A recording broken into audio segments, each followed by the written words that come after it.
বাড়িতে বিস্ফোরণ এবং তার পরবর্তীকালে বাড়িটিকে সম্পূর্ণভাবে ঘিরে রাখা হয়েছে, কিন্তু এর পরবর্তীকালে কিন্তু স্থানীয়দের নজরে আসে আজকে যে জায়গায় ঘটনাস্থল সেখান থেকে কিছুটা দূরে ওই এলাকার মধ্যে বেশ কিছু ড্রাম এখানে রাখা রয়েছে, বেশ কিছু বস্তা এখানে রাখা রয়েছে এবং যার ওপরে এরকমভাবে খড় চাপা দেওয়া অবস্থায় রয়েছে। কিন্তু অত্যন্ত চাঞ্চল্যকর বিষয় যেটা হচ্ছে সেটা হচ্ছে এই যে বস্তা, যে বস্তার ভিতরে ছোট্ট একটা জায়গার থেকে দেখা যাচ্ছে বোমা জাতীয় কিছু সেখানে রয়েছে এবং যারা গাছ বোমা জাতীয় কিছু বা অন্যান্য কিছু সুতুলি দড়ি দিয়ে যেমন বোমা তৈরি হয় সেই রকম বোমা এখানে কিন্তু রয়েছে।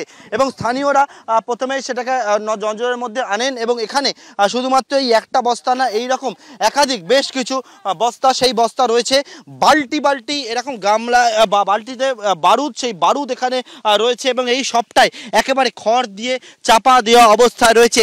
এখানে কে বা কারা এনে রাখলো?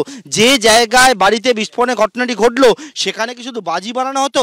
না, তেমনটা না। স্থানীয়রা যেটা অভিযোগ করছেন যেখানে বোমা পর্যন্ত বানানো হতো এবং সেই রকম কোনো কিছু কি ধামাচাপা দেওয়ার জন্য বা কোনো কিছু আড়াল করার জন্য যে জায়গায় মজুত করে রাখা ছিল সেখানে গতকাল এই ঘটনার পর এগুলোকে এনে রাখা হলো, সেই বিষয়ে কিন্তু একটা প্রশ্ন উঠছে।